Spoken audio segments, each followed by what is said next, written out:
First of all, I want to say to all the veterans out there how much we appreciate their service, what they've done for our country. Um, I think we wouldn't be doing what we're doing today without every individual in the service and what they've done. I would like to say for our 12 seniors how much they meant to a program um, that's in its 21st game today. Uh, they've had a 9-3 record at home, and I couldn't be more proud of those 12 guys and all their variations of roles that they play on our football team. And as I told them the same thing at the end of the game, I said we still got some unfinished business to take care of.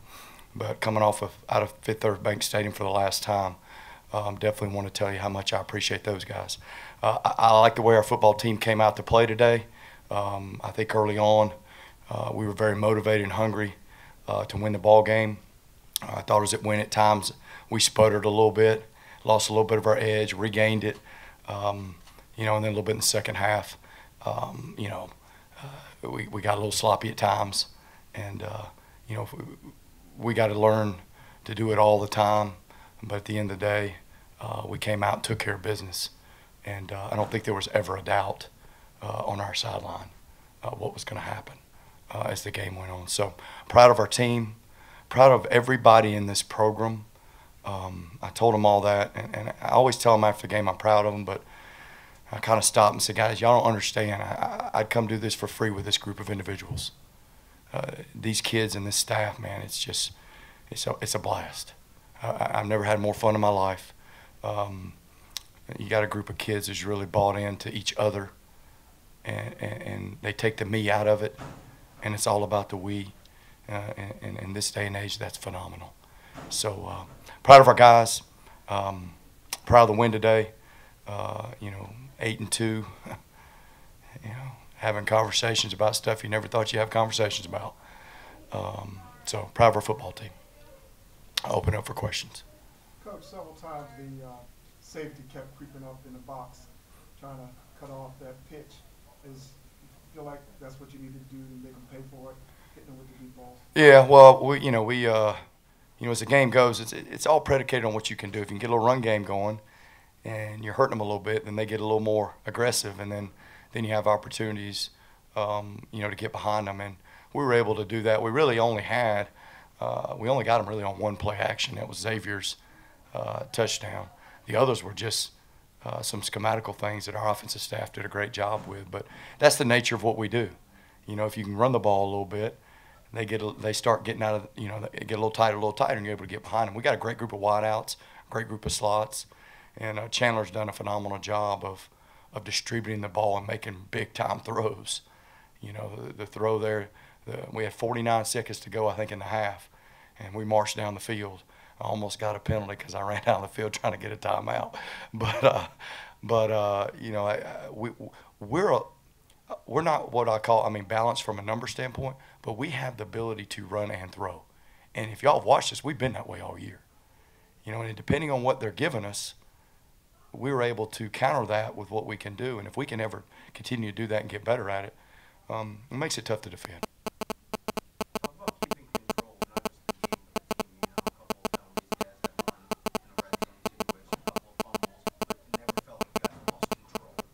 Yeah, that was disappointing. I get frustrated with that because we've talked so much about finishing.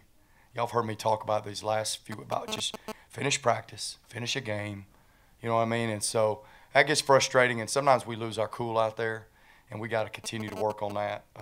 We've gotten a little bit better, kind of showed up again today a little bit. Some of it's honest enthusiasm. Some of it's just not being smart. And so it's stuff we got to continue to work on.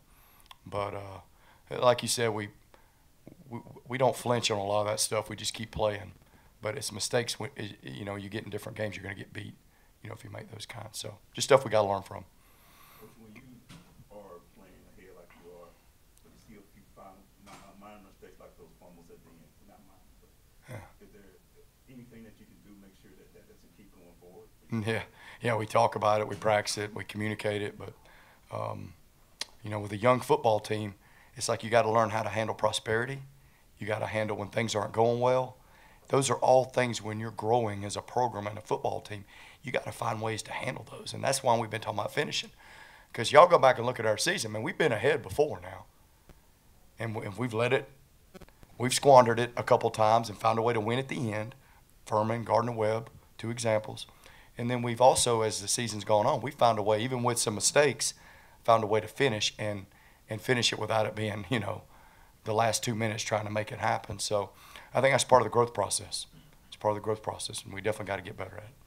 Can you talk about the day Burks had? Yeah, I don't have the numbers in front of me, but I got one right here. I just got it in my pocket. I think he had, what, over 100 yards rushing? Yeah, 119 yards rushing, 169 yards passing. Pretty good pass rating. I'd say that's a pretty sporty day. When you can go 6 for 10, 169 yards, 3 touchdowns, throwing 20 carries for 119 yards. That's pretty impressive. Great thing about Chandler, he takes care of the ball. He executes the offense. He doesn't try to do anything. Takes care of the ball, and he executes the offense. You know, and that's what he's done since he's been in this role, and you know, he's done a heck of a job. I mean, he's running the show right now. He really is doing a great job distributing the ball. How about Bennett? Is he going to be okay? Yeah, he came back in. If y'all notice, he came back in. He tweaked his ankle, so I think he'll be all right. Obviously, I told the trainers when I was walking out of the locker room, I said, you guys can go ahead and get a bed in his room and do whatever you got to do to get him well. But I think he'll be okay. He did come back in, and then, you know, he's not 100%, but I think I know Chaston, he'll figure out a way to get ready. Defense played very well today. Just looking at the numbers, but even without the stats, their offense just did not really move without those penalties. Talk about how you practice this week, trying to get the defense to counter an offense that looks kind of like yours. Yeah. Well, they're very different, you know, I guess, from us on offense. And truthfully, they've struggled a little bit offensively this year, but I was proud of our defense. Really, we only gave up, you know, 3 points. The 7 points was on the offense because we turned the ball over down on that side. I told them at halftime they should never scored. You know, if we're really dialed in and tackling and doing just the fundamental things right. But we got 11 guys over there. When they're really dialed in, they play extremely hard. And I think we play really good defense when we do that. And that's something we just got to continue to do. But I thought defensively we played pretty well. We got in a bind down there because we turned the ball over. And then they hit a few plays, but they never really had anything going with any kind of consistency all day. You know, so proud of our defense. You know, I thought we played well today. Coach, how important was it to jump out to an early lead? I think 4 plays into the game, you had a lead, so you didn't get stuck in some sort of low-scoring battle. Yeah. Went on into the second quarter, maybe third quarter. Well, I mean, it's a goal of ours to, you know, especially offensively, to score on the first drive of each half, to try to get that momentum going. And we were fortunate to come out of the gates. We were flying around pretty good offensively and defensively. And to get 14 points on the board pretty quick, you know, I think that helps. And more than anything, it helps the momentum of your football team and just them feeling like, all right, we got this, you know. So I thought that was positive. You talked about the touchdown they had right before the half. Were you challenging the offense, or did you just say, hey, we need another touchdown, or let's go get one? Let's try and get one? No, I mean, we've if you watch us play this year, if we got a little time left, we're going to take a shot. I mean, we've done it just about every chance. We had the ball at Monmouth on like our own 2-yard line, and we threw the ball to Sumter down the sideline, and we blew it out of bounds. The way this thing is developed here is that we are going to be in an attack mode every opportunity we can. Our kids play that way. They enjoy it. I enjoy it. Sometimes the decisions are a little bit, you know, some of those 4th down deals when you're on own end of the field aren't quite as fun, but that's the way we play. And we got enough weapons. I mean, we can move the ball down the field.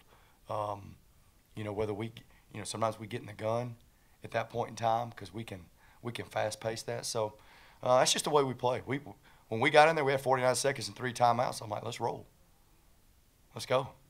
See what we can get done. And, you know, and if we'd hit some negative plays and got behind, you know, we might have changed what we did. But we were able to hit a big play to Xavier and get us down there. And then, you know, you got Big Boy out there. I'm glad to see him go up. He caught 2 of them. One was out of bounds, but he got the second one inbounds. So it's good to see him do that, and he's been doing that all year. So, but that's just who we are. It's kind of the way we've been all year, to be honest with you. And you came back to that play. It was a little. The first time you went to him, he stepped out of line. He stepped right on the line. Yep. And it said if he moved 2 yards, 2 steps to the right, he was going to be good. Yeah, we moved to split him, and we put it up there, and he's big, strong, wide out. I mean, that's like we feel pretty good about those odds about every time we do it.